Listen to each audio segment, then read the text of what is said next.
In 1989, a man called Bob Lazar walked into a Las Vegas TV station and gave a remarkable interview.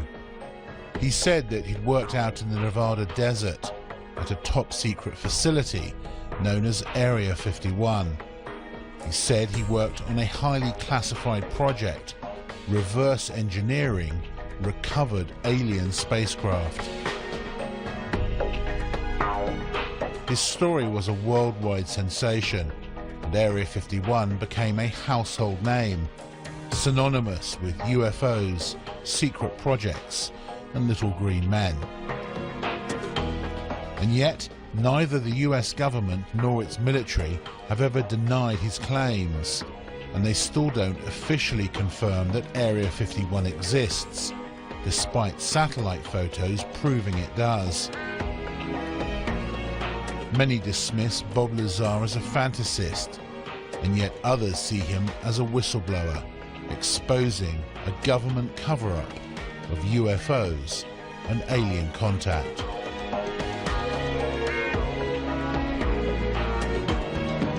A once-secret airbase in the Nevada desert is marking an unofficial anniversary today. Area 51 was one of the most secretive places on the planet, but that anonymity vanished forever because of what happened 25 years ago. A controversial electronics whiz told a fantastic tale during a TV interview, and the story still reverberates today. The I-Team's George Knapp played a part in what became an international sensation. He's here with an update. Setting the stage, Dave, you might not know this, but 25 years ago, a young anchor woman named Paula Francis and I were prepping for the 5 o'clock news when we learned that our scheduled live interview had canceled. We placed a call to aviator John Lear to ask if he could get a friend of his to fill the spot, a guy who reportedly worked out near Area 51 and had seen flying saucers out there. It sounded outrageous at the time, but that interview with Bob Lazar turned Area 51 upside down. We coaxed a reluctant Lazar into returning to Las Vegas to talk about it. I don't know. Sometimes I really do regret it, and I almost feel like apologizing to him, saying that, you know, I'm sorry I let things out. Can I have my job back? My personal opinion, based on comments I've gotten from the Deputy Director for Science and Technology at CIA, would seem to indicate that Bob was perhaps an unwitting participant in a program designed to introduce someone with a technical background to some elements of the UFO research projects going on out at the test site.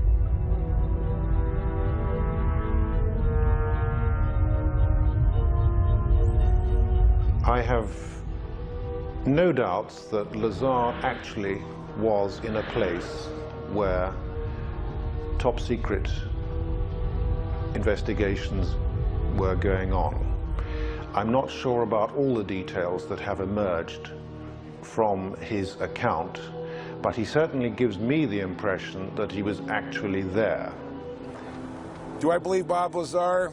My answer to that is yes. And heck, it's going on 8 years that I've known him. His story has never changed. He wasn't in it for the publicity. He surely wasn't in it for the money. He lost everything he had. I believe he's totally sincere. As far as I can tell, he's a bright guy who tells a great tale and who's told it often to people who have not checked on him, who accept the notion that, well, the government wiped his slate clean. Basically, I think he had an experience. I think he saw some things that shocked him, was subject to some conditions and experiences that were very unnerving to him and very profound.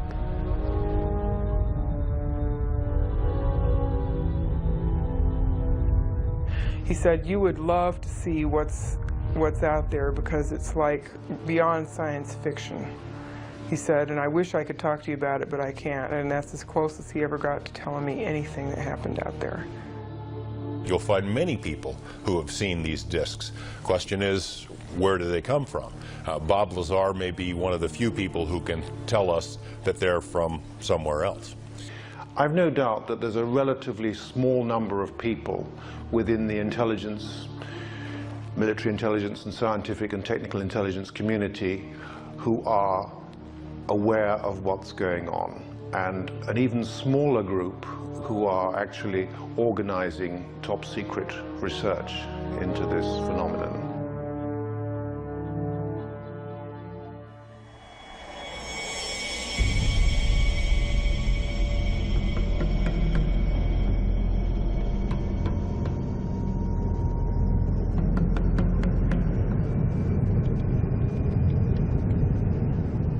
There's been an operating airbase out at the location known as Area 51 since the 1950s, when it was home to the CIA's top secret SR-71 Blackbird spy plane. Then in the 1970s, it became the test flight center for the F-117 stealth fighter and the B-2 stealth bomber.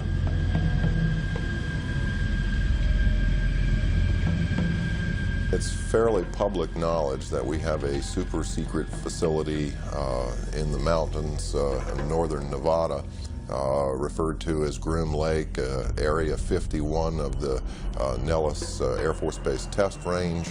It's also been referred to as Dreamland.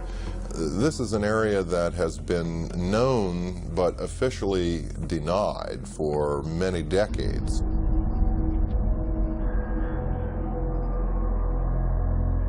All of our super secret aircraft have been developed and test flown out in this particular area. So it only makes sense that if you have something as sophisticated as a flying saucer and the related technology to that, that would certainly be one of the prime locations you'd want to go.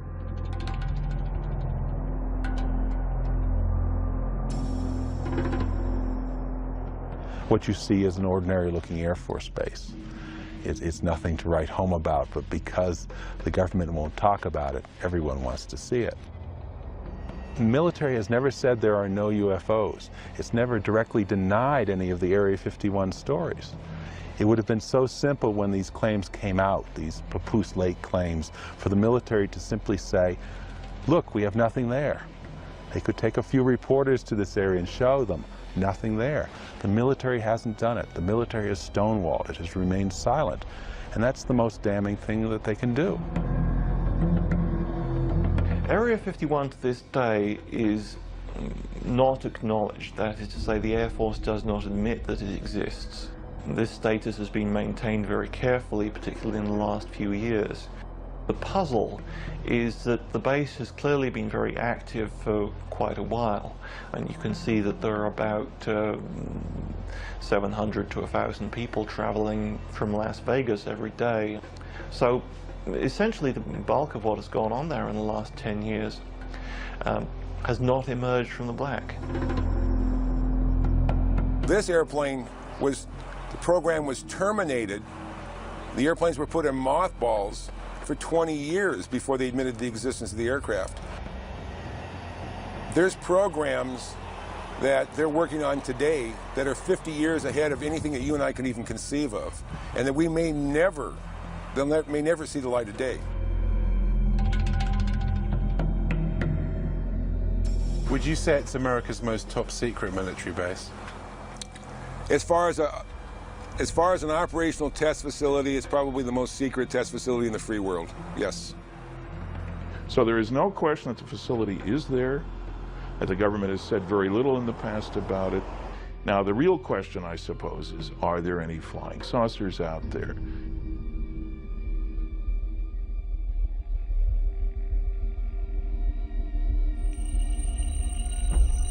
No one had associated flying saucers with Area 51 until Bob Lazar's interview hit television screens around the world. He said that he worked at an underground facility called S4. The top secret project was codenamed Galileo. They would call it a specific time. For instance, the operator would say, Mr. Lazar, it's now 4:15 a.m. We expect you to be at McCarran Airport at 4:45. your plane will be leaving at such and such time. I'd drive there, check in, board the plane, and the plane would fly out to Groom Lake. It would land there. I'd get off the plane and wait, and there would be a bus to take me and whoever else was going to S4, Papoose Lake, which is about 15 miles south of there, and then I would check in at S4. Tell me about how you felt on your very first trip out. The first trip out there, it was actually very exciting because it seemed so cloak and dagger to me, especially after I got in the bus with the blacked out windows. I kind of thought that was neat. Drove out to the site, and then it was checked in, guards walking around with guns, and I was sure what I was working on was going to be pretty fascinating. He says that within a few days of working out at S4, he was shown an actual flying disc in one of the hangars. When I was brought in by bus, and for the first time, one of the hangar doors, the one on the end, was open. The bus drove up and we stopped there, and clear as day in the hangar, taking up almost all the hangar, was the disc. Looked like something right out of a science fiction movie.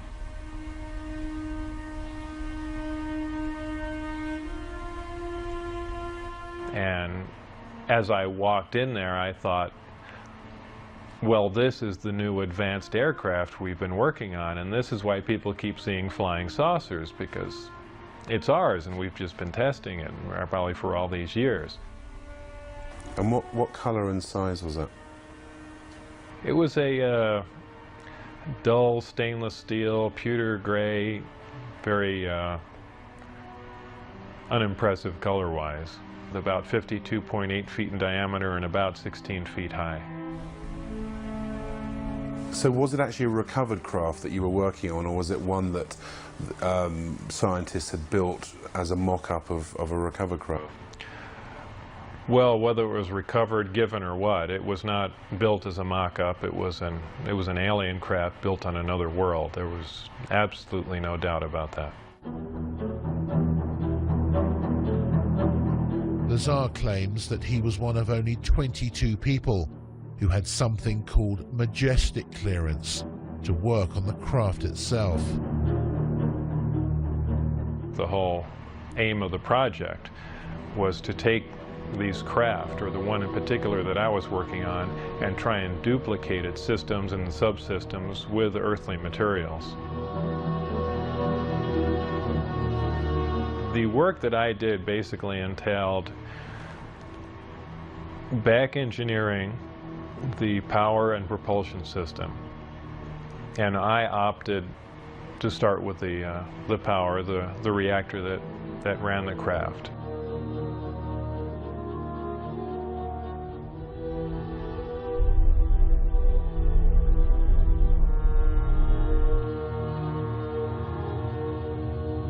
I knew immediately if his credentials could be verified, if even part of his story could be verified, it'd be one tremendous expose.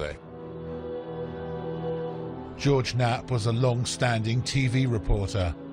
He'd heard enough of the UFO rumors over the years to appreciate how big a scoop this could be if Lazar was telling the truth.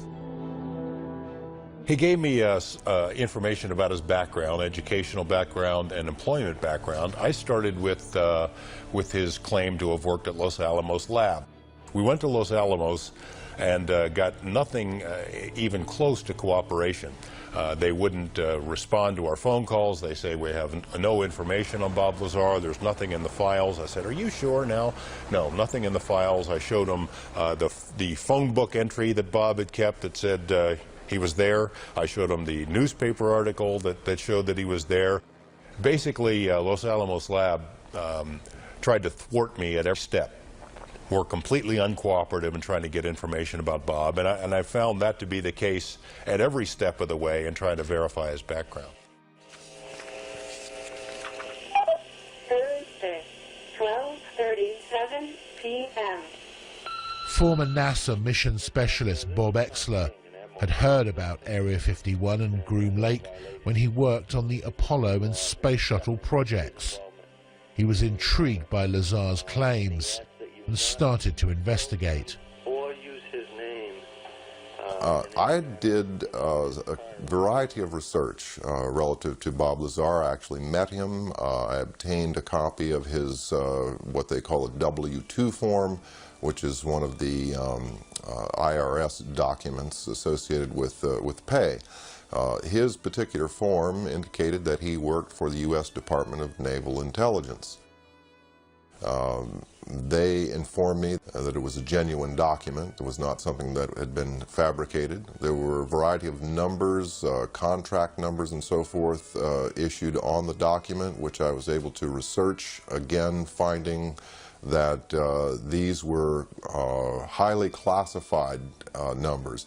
In fact, Internal Revenue Service ran into a brick wall when it came to trying to track down the actual employer associated with the document. And then again, with the Social Security Administration, we found that Bob Lazar's records had in fact been bleached clean. There was nothing there, in spite of the fact that the document clearly indicated that Social Security taxes had been taken out of his pay.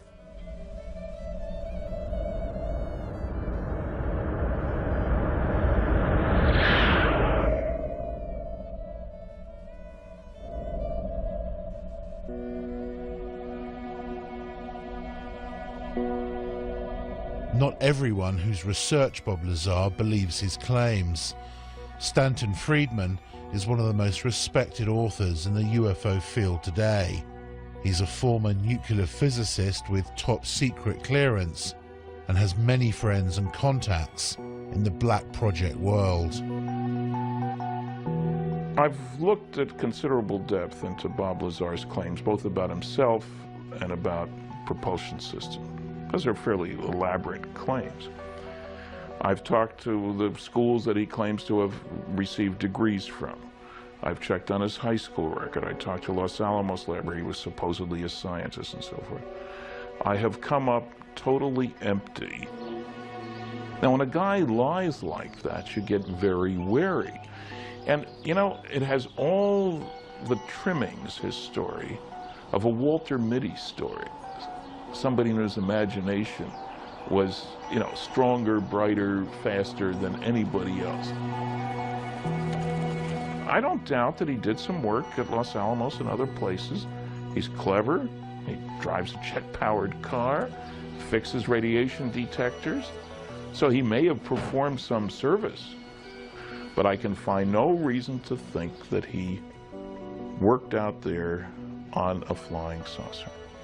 I mean, I had to wonder whether this guy was making this stuff up, but then I see the phone book and I see the newspaper article, and I talked to people who worked with Bob at the lab and who said, in fact, that he did work on classified projects, yet no one can find any records of his background.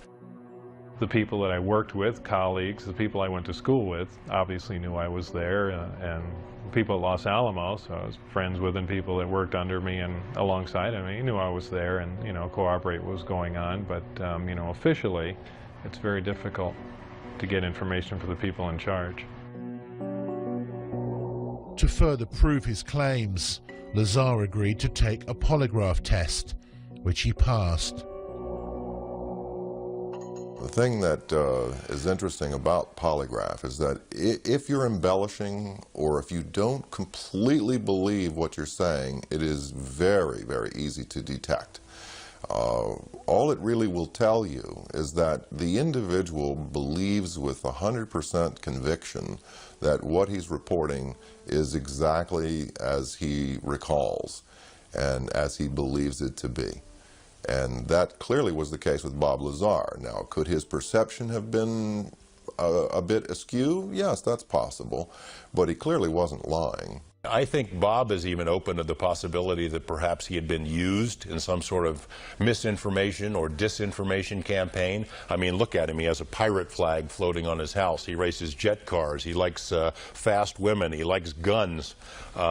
He's technically capable, so in that sense, he may be perfect for this kind of a program. Technically capable, scientifically knowledgeable, and yet completely discreditable at a moment's notice.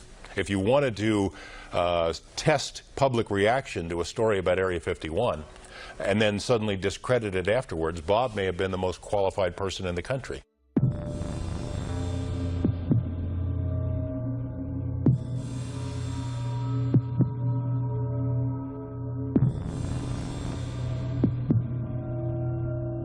Lazar says that on one occasion he was escorted into the flying disc that he saw in the hangar to analyze its propulsion system.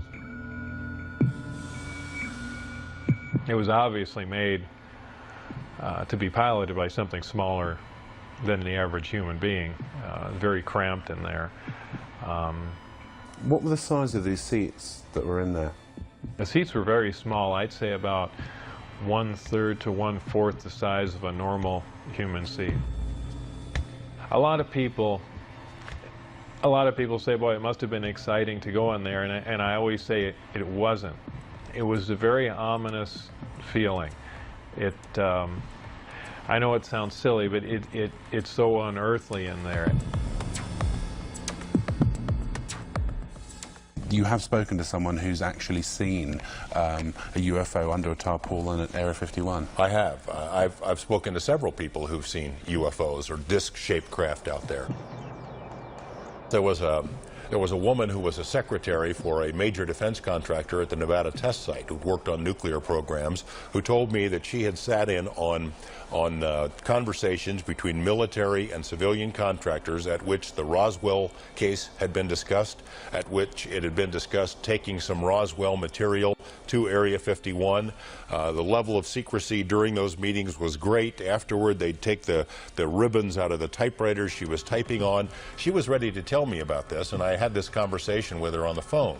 The next day after this conversation takes place, she's visited by two men who say that they work for the company she used to work for, reminding her that she is still under a security oath, told her, we know that you do a lot of traveling back and forth, a lot of long drives between Las Vegas and LA. We'd hate for something to happen to you or your family. No interview. I mean, it happened again and again and again. Same scenario.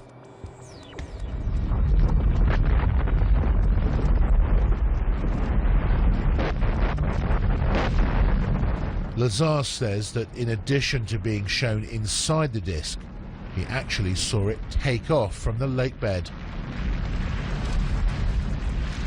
I was brought into the hangar for one of the short duration tests, and the craft was already outside on the lake bed, and that was pretty much of a marvelous sight. It's a huge thing. It's like seeing a house lift off the ground. You can't imagine the energy involved to do that.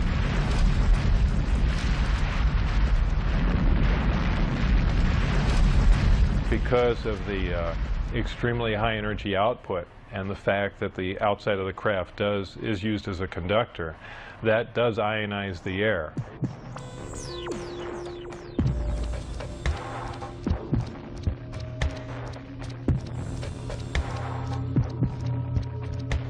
And the crafts do, as a byproduct of this, glow at night, much like a fluorescent tube will light up. So, you know, bright, strange, jumping lights in the sky, that does explain that.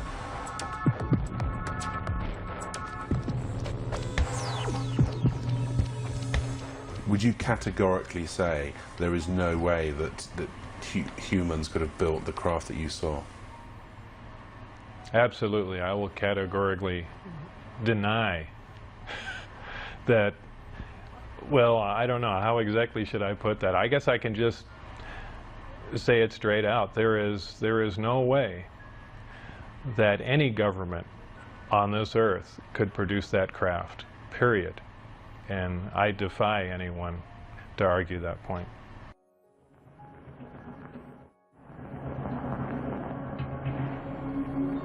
One of the big questions that's hung over this whole story is whether Lazar saw a man-made flying disc and not an alien spacecraft.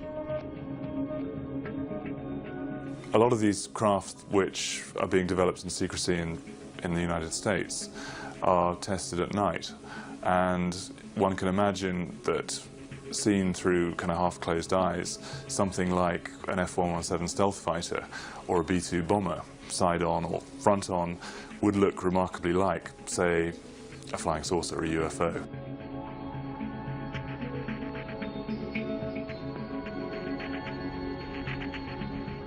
You see an F-117, or you see Tacit Blue, or you see a B-2.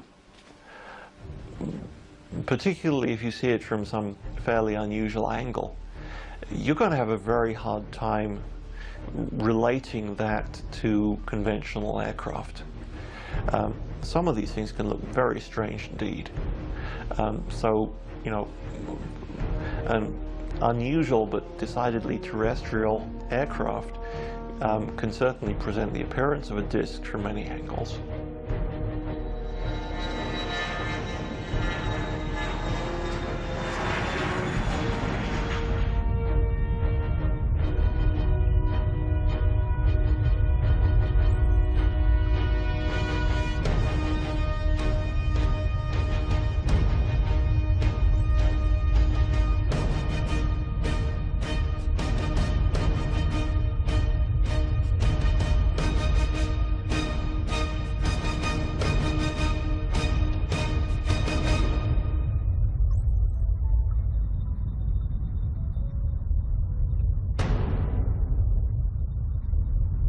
I think for anyone who's been out into the western United States and seen the kind of place it is and let their imaginations run riot a bit, it is possible to imagine in these vast test areas technologies which are highly exotic, highly revolutionary, and would change the way we feel about science today. However, to say that that is alien science derived from beyond this world, I think is something which is just, it is unbelievable. It's too much to absorb.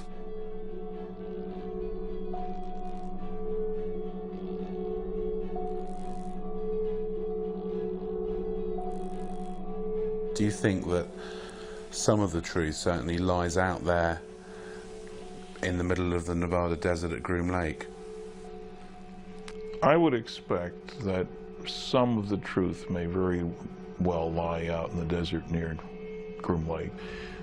It's the right place for some of it to be. It's isolated, it's under control, it's high security. I don't think we've yet scratched the surface on what's happening out there with regard to flying saucers.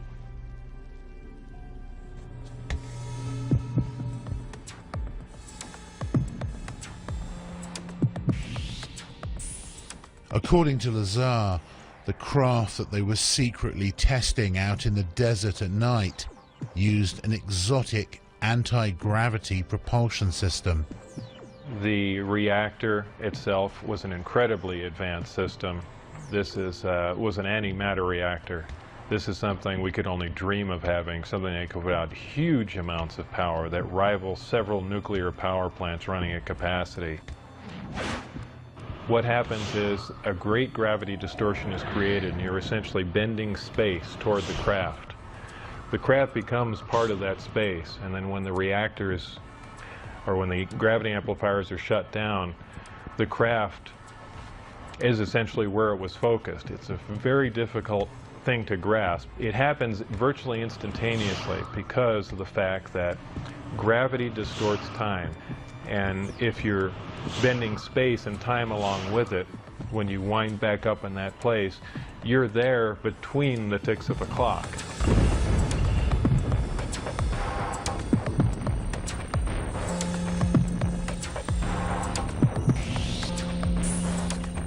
Looking at nighttime video films out in the test site area, we've seen video of craft that were luminous, that would move across the sky as if it was skipping a stone across water, or sort of a sewing machine effect. What we see across the screen are a series of lights, of dashes of light, as the object moves from point A to point B.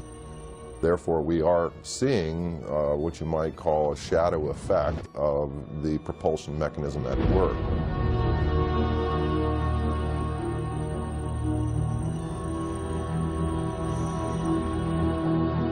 Bob Lazar is not the only person who's come forward and claimed to have worked out at the base on flying discs.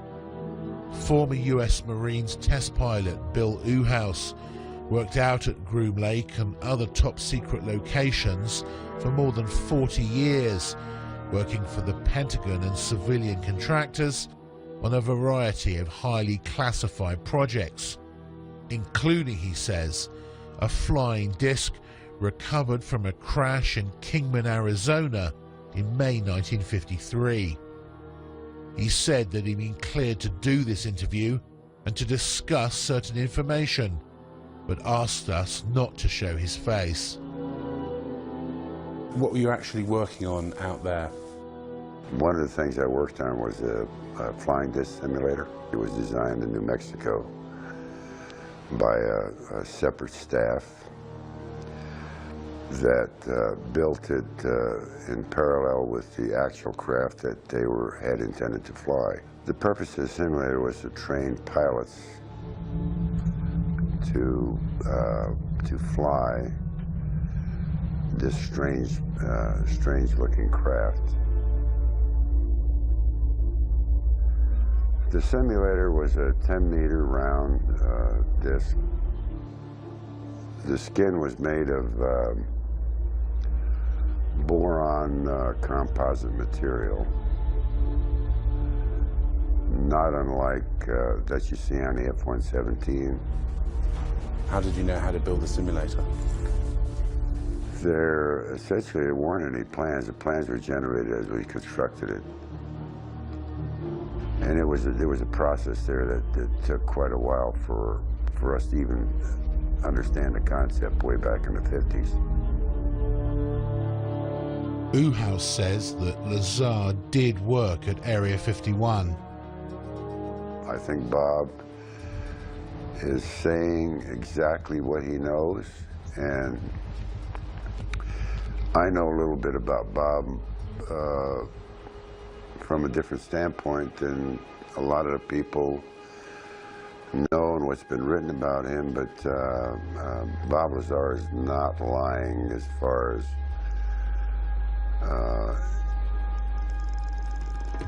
his place and position and the activity he was involved with at the time, although some of it, you know, he couldn't recall, but there's a lot of reasons why Bob was hired, number one. You know, here's the thing. Take a guy like Bob, send him out there, you know, somebody said, you know, aliens, blah, blah, blah, blah, blah. You know, all of a sudden you're thinking about 9 alien crafts. You know, they may have not been 9 alien crafts. Bravo 7014, contact departure, good day. Do you believe that the government has recovered alien spacecraft? I have no doubts whatsoever that the United States has actually recovered a number of extraterrestrial vehicles. And what do they do with them? I think that since 1947, there have been efforts to try and duplicate the technology, what is referred to as reverse engineering. And I don't know how far they've got, but some reports indicate that we've actually been test flying within a limited area actual alien vehicles or terrestrial vehicles, United States vehicles which have been made using alien technology. Could these not just be military aircraft?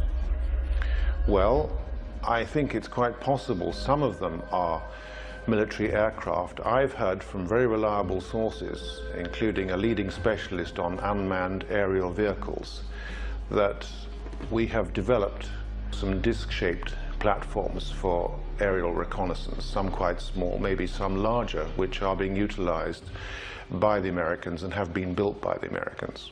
That's 6389 Delta, Las Vegas Tower, runway 19 left, taxi into position and hold traffic crossing downfield. Thank you, sir, 89 Delta. Was it a hard secret to keep? It was a virtually impossible secret to keep. But I did play by the rules, and it caused a lot of problems. It caused problems in my family life. I mean, imagine being married at the time, and you know, you get a call, you know, perhaps at night, and a strange voice on the phone. Okay, you disappear, you can't tell your wife who it was on the phone, where you're going, and you come back, you know, sometime early in the morning. I mean, what is she going to think?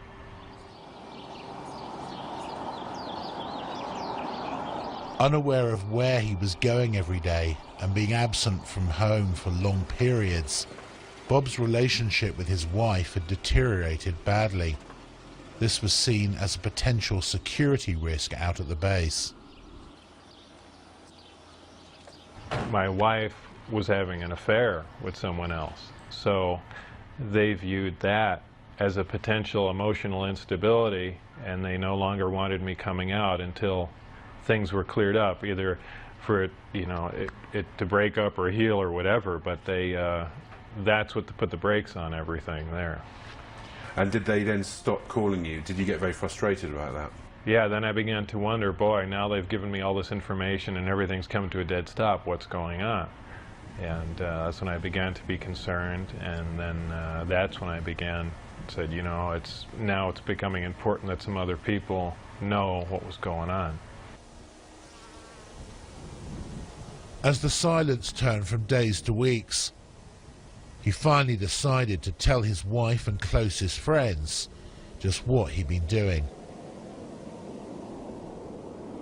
Were you aware of the security implications? I was quite aware of what could happen, but I was also aware that these guys would go to any extent to keep their secret, and certainly not have someone that was on the inside running around. And I didn't think it was beyond them at all to make me disappear. Whether I mean, who knows? I know it sounds more like a movie, but I didn't think it was beyond their capability to kill me, just to stop the word from getting out.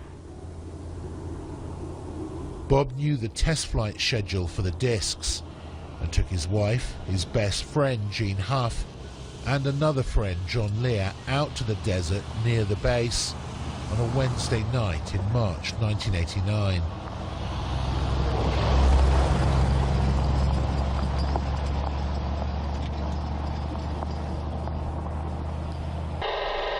Huh, it started coming in too. How far away can that thing pick up stuff if it's like overhead, like up in the air? Overhead, 300 miles. Jeez. So it could be any one of these guys. Yeah. Yeah. Well, that sounds military to me. Yeah, I bet you that's what this is. We got. Oh. You see that? Whoa. Yeah, what was that? Did you see that light just come on over there? I was looking right at it. Yeah. Here, let me check it out. Well, that was a shooting star. Right above it was a meteor, too. No, there's a steady light. No, it's a steady light that just came on. Without any kind of... No, this one right over the range here. It wasn't there, and then I was looking right there, and it blinked on. Very bright. That's brighter than a star. Yeah.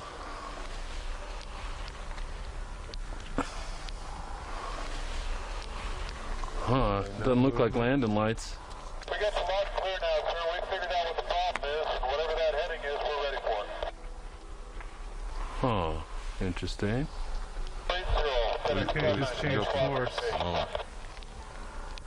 White light? Yeah. Yeah, he's coming at us. What did you see when you were out there? Shortly after the flight time that I had recorded, white light came up. Well, not a white light, it was actually more of an amber light. Came up off the ground and hovered, and then began doing radical step maneuvers and darting from one side of the sky to the other, doing some impossible flight characteristics. Do you think what you saw over the desert that night was an alien spacecraft? Could I identify it as an ET craft without Bob's help? No, it would have been and you know, like I said, an elliptically shaped saucer doing, you know, just doing moves that we're not capable of, but I could not say that, no, this wasn't some advanced Earth technology. We got the launch clear now, sir. We figured out what the problem is, and whatever that heading is, we're ready for it. That would be a UFO. It's not blinking, it's not conforming to any sort of FAA lighting regulations, and there you're looking at it. That's like a typical UFO. If it was red, it would be real typical, because that's what most people report, is red lights like that are solid colored. I don't think that's landing lights, because it's curved already and we're still looking at it. Looks like he's curving back. Here he comes. That is a typical military UFO. There you go.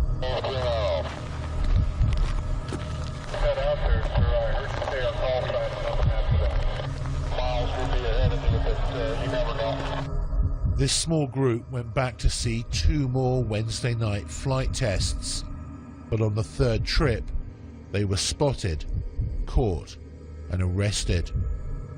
Bob was taken to Indian Springs Air Force Base and interrogated. That interrogation was about as intense as you can possibly get, right stopping short of shooting me in the head. What were they saying to you? Everything up to and including that, you know, we can absolutely kill you right now and there'd be no one looking for you at all. And I mean, everything. They threatened my wife. They threatened to kill my wife. They said they'd stop at nothing. They said they thought they made that very clear. They couldn't believe that I had taken anyone out there to show them that, much less left with information like the flight test data, and wanted to know what else I had said, who else I had told specifically. They were crazy. They really were. They were completely out of control.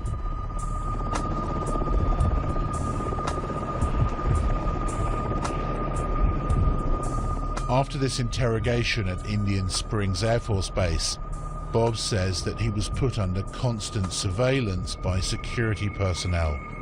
His phones were tapped, his movements were monitored, and he often found his car followed by military helicopters.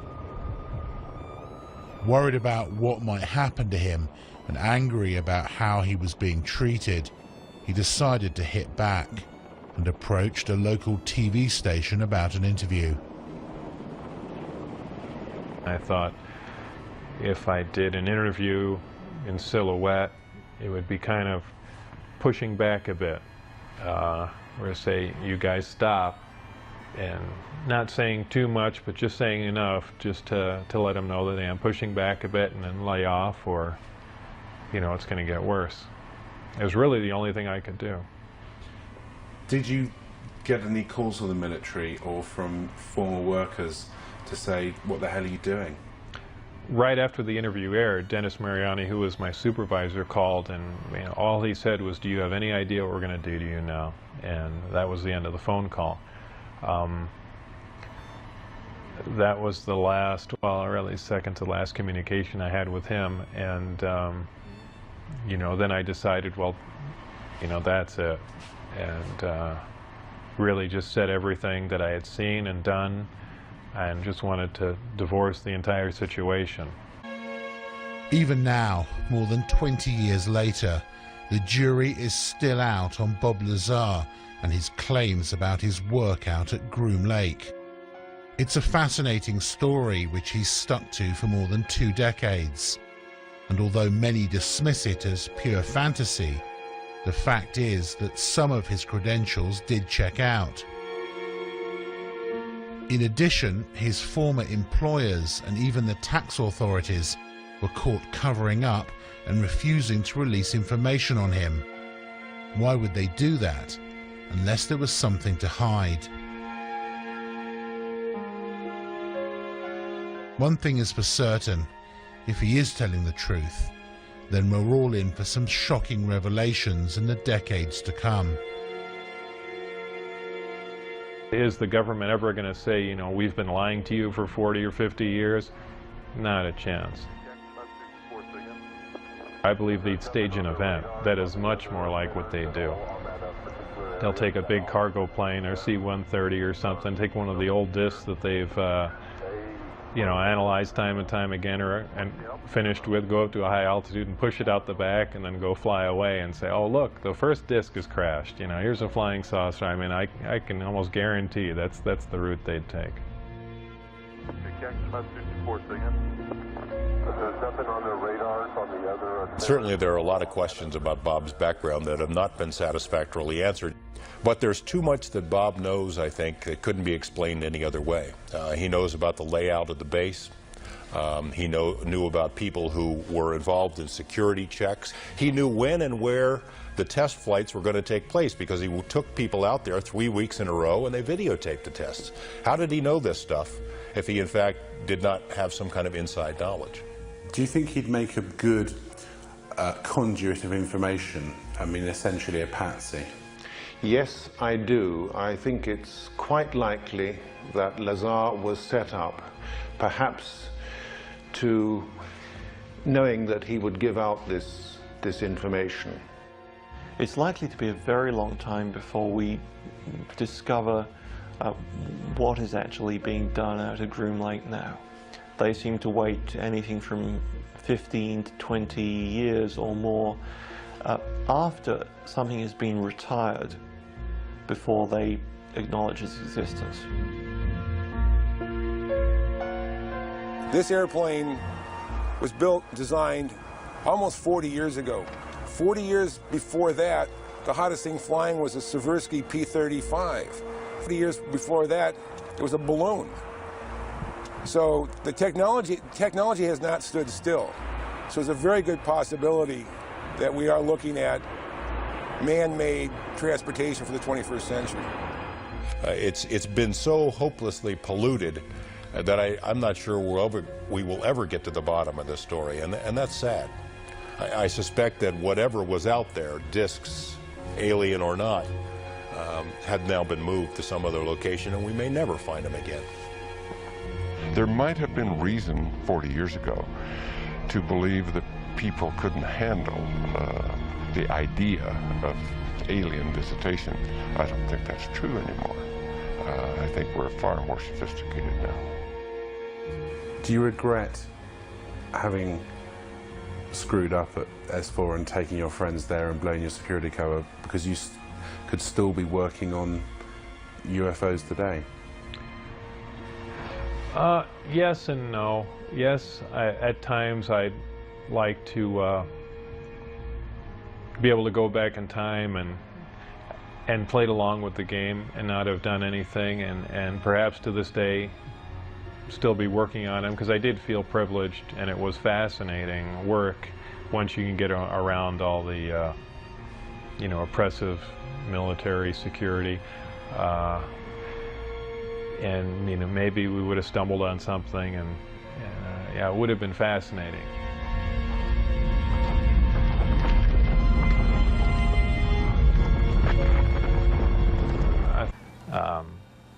The craft lifted off the ground, virtually noiseless, other than a small corona discharge on the bottom of the craft, indicating the presence of high voltage. That dissipated at about 30 feet, and it stood there completely silently, and moved over to the left, to the right, and sat back down. That was the entire test. However, that was an extremely impressive test. Maybe to someone that really knows little about science or anything, that wouldn't be a whole lot, but you have to realize this craft was about 52 feet in diameter. I don't know exactly how much it weighed, but it weighed a lot. And this was quite a scientific feat, to lift something completely silently, under control, and you know, perform a maneuver like that. The craft itself was, I assume it was metal. It was cold to the touch, that's why I say it was metal, but it was a brushed aluminum, actually just an unfinished stainless steel, not shiny finish to it. Had no seams. It was as if it was injection molded from one giant die.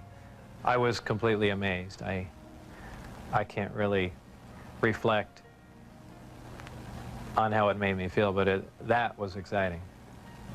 How would you define gravity? Could you describe in layman's terms its basic principles for us? Gravity is something difficult to explain because it's something that we essentially don't understand. It's just something that we can observe. Not much is really known about gravity. There are many theories about it, but they are just mainly theories. There's theories of gravitons, which allege that these are these subatomic particles that act like an attractive force like gravity that exchange between two pieces of matter. There's also a theory that gravity is a form of wave, an electromagnetic wave. But basically, gravity is a force. It's the attraction, it's the inherent property of matter to have gravity, a mutual attraction for each other. And it's basically all that we really know. Modern science, current science right now, identifies one gravity. It's one force in nature. Apparently, through research at S4 or information gained from one of the crafts they were researching there, it appears that there are two different forms of gravity. One form works on an atomic scale, on subatomic particles, holding pieces of matter, holding atoms themselves together. Another works on a larger scale, the scale we're most familiar with, holding planets in orbit, holding ourselves to the ground, things of that sort. Because it produces a gravitational field, I wouldn't say the craft is invisible during the day. However, if you're under the craft, because of the way the gravity is being used, gravity bends time and space, and it bends light. If you are looking underneath the craft or from certain vantage points, you will actually see what's above the craft. It's really a trick of the way light bends under the influence of gravity. For instance, we can see stars that are behind the sun, that are blocked from our view by the sun. The reason we can see them is because the sun is a tremendous gravitational field and it's bending the light around it where we can see the star. Space-time and gravity are all essentially interrelated. They all act on one another. Gravity bends space. Gravity also distorts time. When you vary one, you essentially vary the other two. As an example, if you have a massive body, say a planet or something that's making a lot of gravity, producing a lot of gravitational waves, if you will, it distorts space. It bends space to it. It also slows down time. These things aren't theories. We know them to be true. We cannot artificially create this because we can't create gravity. But this is how they're all interrelated. With traveling at the speed of light, there are several problems traveling at the speed of light. Just a couple of them are the fact that as your speed increases, so does your mass proportionally.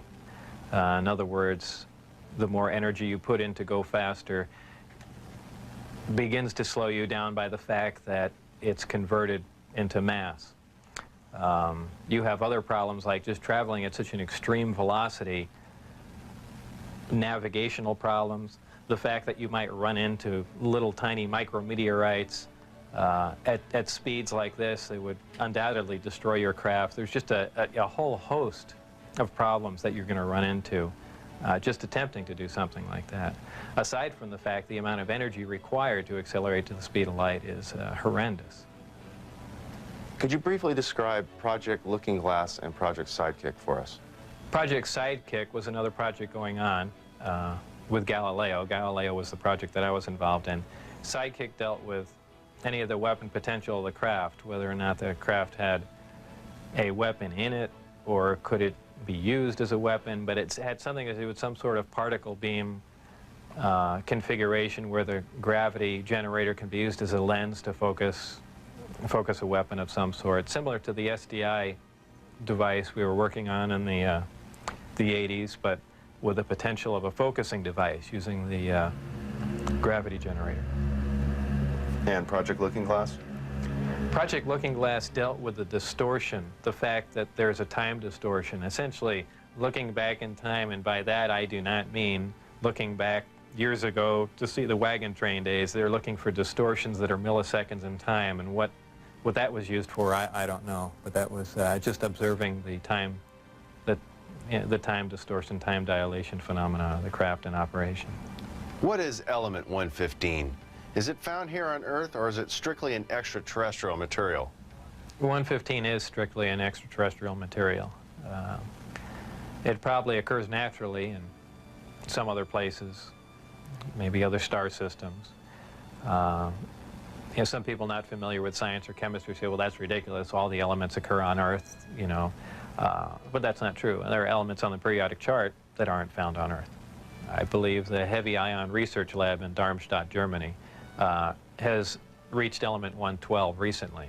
So 115 isn't that far away. And when they synthesize it, it's not like they're making a couple ounces of it. They're talking about 1 or 2 atoms of it. To make any usable quantity of a heavy element like that is virtually impossible. Element 115 is in the top of the reactor. And the base of the reactor apparently is a small, something similar to a cyclotron. It's a particle accelerator. A particle is accelerated to high speed and then deflected up a small tube, and it's aimed at the 115. This transmutes the 115, similar to the way we do that in a normal particle accelerator. This causes a reaction, a radiation emission that we really haven't seen before. It produces antimatter. This antimatter is guided down a tuned tube and reacts with a gas. When matter and antimatter react, they convert to 100% energy.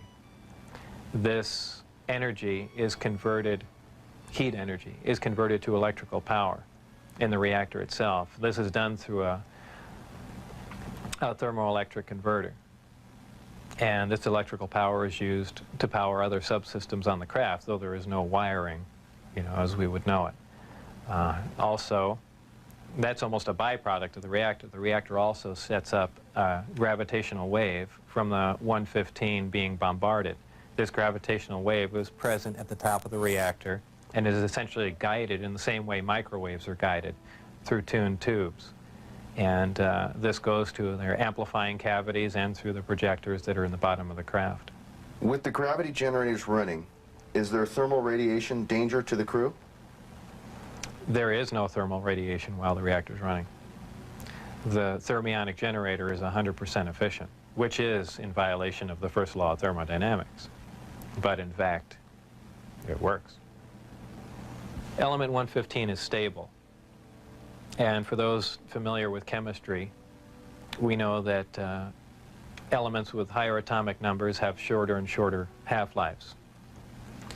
However, when you reach a certain point, they call it the island of stability. There is a place, and we've theorized this for a long time, somewhere around 114 to 116, there should be an area in there where the nucleus of the atom is geometrically stable with protons and neutrons, where it no longer decays. It's not radioactive. 115 is, in fact, this element. In fact, it does occur again somewhere around element 247. Of course, you know, we're nowhere near synthesizing that, and we can only, you know, predict things like that. But that's where 115 is. Did they, the aliens, give us element 115 in large quantities? Whether or not it was given to us, I can't answer that question. However, I was told that we have 500 pounds by one of my co-workers. How it was obtained and, you know, where exactly it came from, I don't know. Whether it came in one of the crafts or, you know, it was separate cargo somewhere. You know, anyone can speculate, but I was told that was the figure. You were able to get away with a sample of element 115. How much did you get away with? No comment. Several nighttime test flights, unofficially, while off the base. What did you see? The test flights I saw off the base, actually the best test flight was witnessed by my friends who I brought out there. At the exact moment the craft was hopping around and doing some really impressive maneuvers, I had turned around and I think was looking for the video camera or something to that effect. But I missed some of the most impressive maneuvers. But the craft was similar to what was done before that I had seen close up, other than the fact that it went above the mountain range, moved a a much greater distance at a much higher rate of speed. How were you able to find out about the test flight schedules? The test flight schedules were told to me specifically because I was probably going to have to be present during those times. And at that time, the test flights were taking place on Wednesday nights. And from what they said, that was because that was statistically the least amount of traffic in the area. And that's all that they were concerned about. Does the propulsion system release any sort of discharge or exhaust? There was a high voltage discharge on the bottom of the craft, but as far as there being an exhaust, there was none. Why do they appear as glowing balls of light in the night sky? Well, that's kind of the same reason why a neon light or a fluorescent light lights up. What you're dealing with is a high energy source in essentially a gas atmosphere, oxygen, nitrogen. And when you apply enough energy to a gas molecule, they emit photons, they emit light.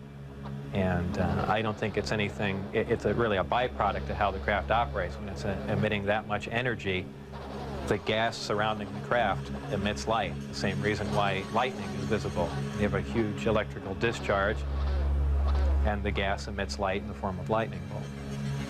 If you were going to see one of these crafts at night operating, it would appear really as a glowing ball or just a bright light in the sky from a distance. Even close up, you'd see a glowing halo around it. This is typically what you'd see in your normal UFO sighting, if you've heard them a lot. However, keep in mind that lights in the sky are caused by much more common things than flying saucers. Tell us a little more about the Aurora you witnessed taking off out of Area 51. It was a large craft, and the one glimpse I got of it was from the rear, and it had two huge square exhausts with vanes in them. And it was just, it sounded more like a rocket than a jet. I don't know. I even think he did mention that it was liquid methane powered, but there again, you know, working on the DIS technology, I really could care less what was rolling around at Area 51, but it did catch my eye. As a result of going public, have there been any attempts made on your life? One day when I was getting on Interstate 15, driving down Charleston Boulevard, a car came up alongside of me, and I thought he was just trying to race me to get on the freeway. This was after I had left the project.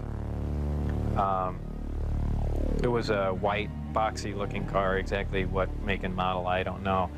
But I accelerated to get on the freeway to go fast, and there was a gunshot, and the back of the car was hit, and I skidded off into the median.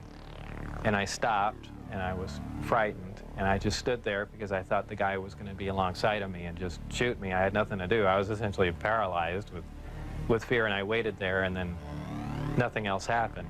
And do I know it was a government agent trying to kill me? No. Could it have been a drive-by shooting? Maybe. You know, so it wasn't, I mean, it was an attempt on my life, but by who specifically, I don't know. Though I was threatened before I had left, that they threatened my wife's life and my life, so I can only put two and two together and say that they were kind of pissed at me. In an earlier interview, you had mentioned that they had put a gun to your head. Tell us about that. That was after we were caught out when I had the test flight schedule, and I brought some friends out to show them the DIS test. We got caught out there, and the following day I was debriefed down at Indian Springs Air Force Base. And I was in the room with the security guards that caught us, my supervisor and some other people, and some of the security personnel. Yeah, they were essentially grilling me about security and, you know, how could I possibly bring people out there, and I guess I wasn't as responsive as they would like, and they got in my face, and one of them pulled the sidearm out, you know, just pushed it against me. Have you maintained any contacts with your colleagues out at S4? No, I never heard from anyone other than for a very brief time after I left. Dennis, who was my supervisor, did try and make contact with me at the meeting place was the Union Plaza Hotel, and I took a friend of mine, Gene Huff, down there, and another friend, a former colleague and scientist from Los Alamos, and we saw him, but I also did recognize some security personnel walking around there from S4, so whether or not it was a setup or what was going on or he was trying to talk to me, we never found out, and we left. It just was a real strange situation. I never heard from him since. As we enter the 21st century, how has your experience changed your beliefs? Well, if you want to word the question, how are my opinions changed? I would say considerably. And before I was at S4, I was more or less one of the guys that thought, you know, all these government conspiracy and UFO buffs and things like that were complete lunatics. I even remember before I was involved there, a friend showed me a little newspaper clipping. It said John Lear was giving a lecture who was touting that aliens from another world came to Earth and there's 70 different species. And I remember laughing on the phone that this guy had lost his mind. And I was also under the impression that, you know, boy, the government's all for the people and they, you know, they're out here to protect us and all that. You know, after the experiences I had there, everything is completely turned around. You know, the government is doing everything but looking out for us. I mean, the only thing they're looking out is for themselves. You know, obviously the ET craft do exist. Something had to build them, so there must be aliens. And since there are and the craft are there must be some sort of factory and an entire civilization somewhere. And if in fact that is true, and it apparently is, then there must be others. Actual crafts and technology from another world. And that's probably the most important event in history. It kind of moved from science fiction into reality in my mind. And it really just, I guess, opened my eyes. Let's go! Whether or not we can duplicate them. If we can understand what a device is or how something operates or what its physical makeup is, that's great. But if we can't duplicate it, it's useless to us. So there's really two phases to the project going on there. It's understanding what we're looking at, and then once we understand it, is can we duplicate it with earthly materials and earthly technology? And, you know, unless we've got a handle on both of them, all that technology is useless to us. And if it turns out we can't do that, all we have is one single prized possession that we have to take care of, and that's it. After all that's been said and done, would you do this over again? What would you do differently? I would probably have played along for a longer time.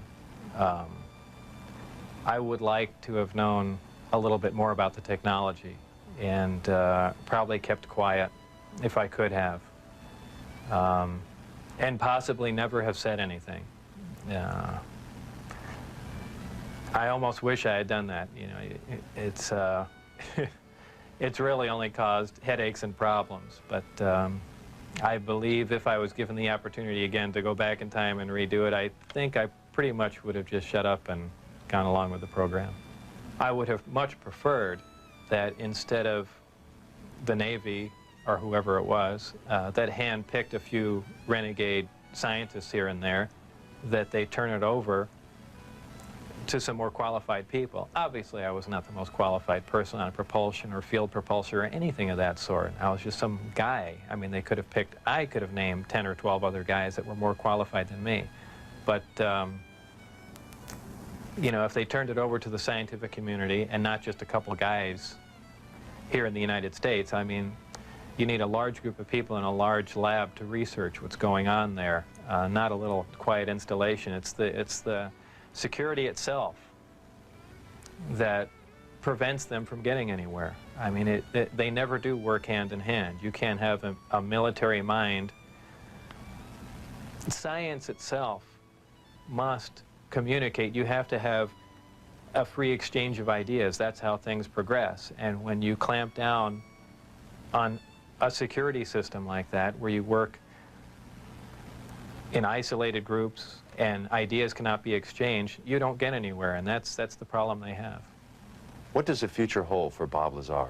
Well, I'm not really involved in any of that stuff anymore. That's kind of put behind me. I have my own businesses that I work at, some computer graphics, some consultation, other technical jobs, radiation detectors, and a few other things like that.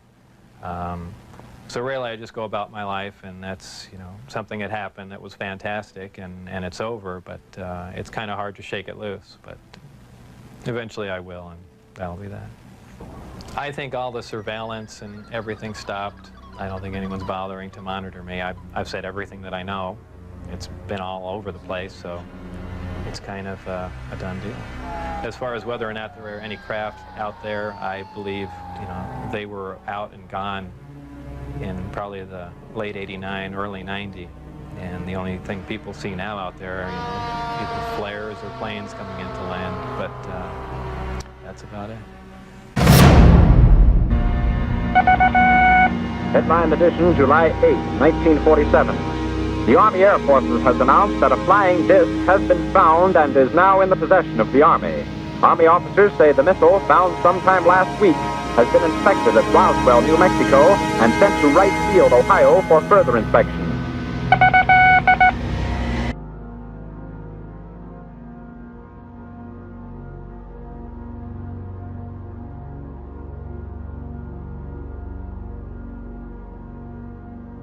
Why in the world someone would invest such an amount of money, of efforts, of mise-en-scène to put together a 23-minute film of this kind? It defies reason. It doesn't make sense. I cannot relate these structures to abdominal contents. The liver, if it were the liver, should be over here to the right. I'm seeing a mass that I cannot readily explain. And I have great difficulty in correlating this with any human body that I have seen. As difficult as it is for me to say it, as reluctant as I am to say it, that what I have seen here does not appear to be a human being. What is this? I would prefer to say, for the time being, that it is humanoid. I'm not going to say it is from a distant planet. What planet? I don't know. But I cannot say that it is a member of the human race as you and I know the human race. I have never performed an autopsy on anybody that even closely resembles the being that we see on this film. There are 6 fingers on each hand, and there are also 6 toes on each foot. They're either pathologists or they're surgeons who have done a fair number of autopsies. This supposedly was filmed in 1947, and while things haven't changed, we see some things that would have been expected at that time, such as the use of a handsaw in removing the skull cap. I should also like to point out that this kind of a rectangular-shaped, somewhat sunken tray was the kind that I recall being around many, many years ago. We don't see these things around very much today, if at all.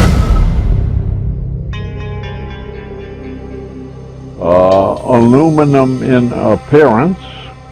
There were fragments of aircraft skin or whatever the thing was, and also some girders with pictures of hieroglyphic-like things on it. I took them to be owls, but who knows? An owl statue. While said to merely personify wisdom, the symbol of the owl has often been described as a prominent symbol of the aforementioned Illuminati. What does it mean?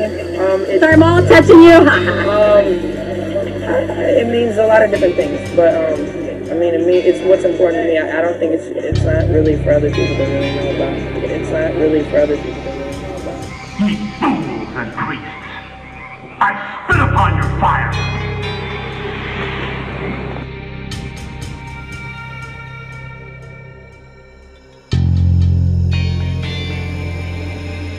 Stars don't move. Planets or anything that's like a planet does. So this is color-coded. This is what they saw on different nights. They're looking for one thing moving. They color-coded it to show that all these stars are staying still. This thing is moving.